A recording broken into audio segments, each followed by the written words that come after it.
Allow me to explain. Hello, everyone. If you don't know me, I'm Alanah, and I work 9 a.m. to 6 p.m. at a AAA game studio. I am a writer on the design team, but I also work as an accessibility consultant, and I've done that on 7 separate games so far. I'm credited as an accessibility consultant on God of War Ragnarok because that is the most work that I did on that game was in the accessibility space. And I also created my own award show called the Video Game Accessibility Awards. We've run that for 2 years. I took a break last year because God of War Ragnarok came out, and it would be very weird to have an award show the same year as the game that you worked on accessibility, even though I don't vote on it. It's voted on by a full panel of disabled gamers. But it's a thing that I care a lot about and know a lot about, more than most people, though there are certainly people who like full-time do accessibility in the space who would know way more than I do. But earlier in the week, I made a video that I called Elden Ring is Too Hard, in quotations. And majority of that video, I think it's like the first 8 minutes, I'm just basically talking about the negative reviews that Elden Ring has gotten for being too hard and saying that I disagree with them. Majority of that video is me saying, no, I think that you should get good. Like, I did literally say get good in it. The second part of that video, I wanted to talk about something that I'm just going to give with more detail now. About accessibility design and why when people talk about being against a game being accessible, I think it's really silly because accessibility is so much broader than just a guy in a wheelchair, which is what most people seem to think of when they think about accessible design. But when it actually comes to that design, it is much, much, much broader than that and will definitely apply to you at some situation in your life. So in this video, I was talking about that. I was saying when people ask for accessibility in games, they aren't asking for an easy mode because they also just want to experience the hard game. They're not trying to get it to just be easier. And I was saying, accessibility design is so much bigger than people think it is. An example I used, and to be clear, I wasn't even advocating for this.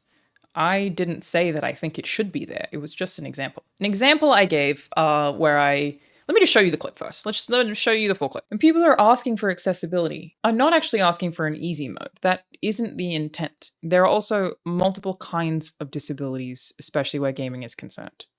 There are long-term disabilities, there are situational disabilities, there are temporary disabilities. It counts as a disability where a video game like Elden Ring is concerned if you have a kid.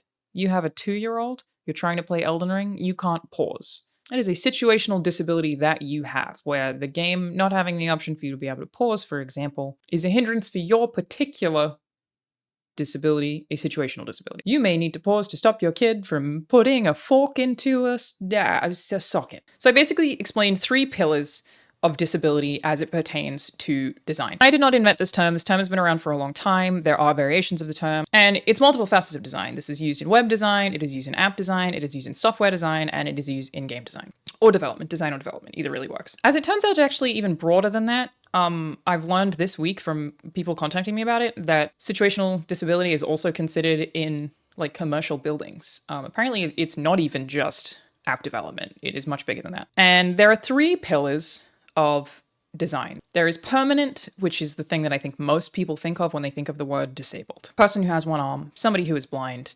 Let me pull this up, literally just give you a direct example. This is from Microsoft Design Toolkit, and I'm sourcing them because they are the company that most of you will know the name of or be familiar with, but you can find examples of this all over the place in this space. So we have permanent on this side, which is, for example, someone has a permanent disability, someone with one arm, someone who is blind, someone who's deaf, or someone who is nonverbal. Then there are temporary disabilities, which is like if you broke your arm, you broke your wrist, you have an ear infection. Then there are situational disabilities. This is an example that's used here as new parent, a driver who is distracted, a bartender. I can explain the bartender one because people are confused about that as well, and a heavy accent. People are also reacting to the heavy accent one. So let me explain what the situational disabilities mean here. Maybe an app can't understand your voice because you have a heavy accent. That is considered a situational disability. You are disabled, you are unable, you cannot proceed through whatever software or whatever task you are trying to complete because of something that is situational to you. And it is situational also to the context of that game. Like the situational here means having a heavy accent is not considered a disability in layman's terms. You would not be called disabled all over the world. None of these things are like, if you have a heavy accent, you're disabled. It's not that. It's just the situational disability in terms of design is that you are disabled from using the interface in the way that a user should be able to because of your situational disability. That's the term. The bartender example here is referring to a really loud environment. So if you are somewhere loud, they could also use music festival, but they're just using someone who functionally regularly works in a certain environment. So if they're in a loud environment and they can't hear a particular thing on whatever app, whatever interface that they are trying to use, the accessible design would aim to alleviate that situational disability. It's not saying bartenders are disabled in the way that the public associates the term disabled. I feel like distracted driver is pretty obvious. The new parent one, the example that I used, which again is fairly commonly used, I didn't invent the term, it's been around for a really long time, is if you're a parent, you're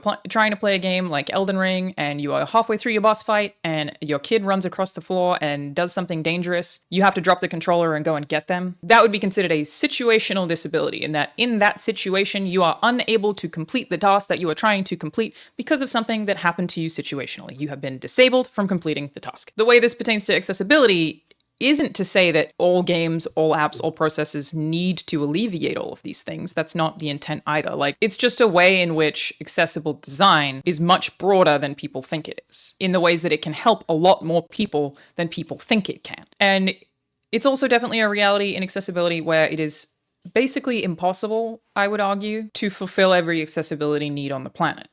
That is very, very, very difficult to do. There are so many of them. The situational ones are so numerous. But it's just a means of looking at design that would allow the people who are doing the accessibility design to think about it as broadly as possible, think of as many situations as possible in which somebody is disabled from completing the task. Somebody is unable to complete the task. Somebody is hindered from completing whatever task they are trying to, whatever function they are trying to complete in whatever software that they are engaging with. I think the word disability is probably really common used in the tech space because we use disabled a lot. Like, a function was disabled. This feature has been disabled. Bluetooth has been disabled. It is no longer able to work, not because it's been turned off or it doesn't exist. It has just been disabled. I think that's probably why it's widely used and not considered to be offensive when it comes to design. And there are also, I've definitely seen people say having kids isn't a disability, it's just a responsibility, go do something else. And that's totally valid. Yes, that can make you a shitty parent. The intention is not to allow parents to be shitty parents. The intention is to allow them to not be punished or have a negative consequence in your product because of something like that where possible. And like a very good example of, I think, people misunderstanding it as a design ethos and not a thing you have to do is I've seen people say, oh, what, so I'm disabled if I can't pause in a multiplayer game when I need to? No one would ever argue to take away from the design of the game. So like, if that is the purpose of the game, is an online multiplayer experience where you are having interactions with people in real time, and that is the core of the game, no one is going to argue that the game fundamentals should ever change. That's not what people are asking for. No one's going to say you need to have a pause menu in an online game. Like, that obviously is functionally impossible. It is just about thinking about the most accessible options for the thing that you are making without changing design principles. You would never change design principles. You would still want your core game to function exactly as is. The Last of Us Part 2, again, I think is the most accessible game ever made. They clearly created exactly what they intended to create and then added all the accessibility features to make it an extremely accessible game. And the purpose of sheets like this and information like this, again, is not to say that, like, your game's not going to be... no one is going to be furious if it doesn't hit every pillar. It's just that there are a lot of pillars. A lot of this comes, of course, from people who actually care about gamers who have disabilities. I am one of those. It started in a very selfish way. I mentioned it in the video, but I have tendonitis in both my wrists. This means that I can't rapidly button mash. I've had that for like maybe 10 years now. And so I have trouble playing any game that just requires, like, if you have a QTE, I will always change to press and hold in the accessibility menu rather than tapping,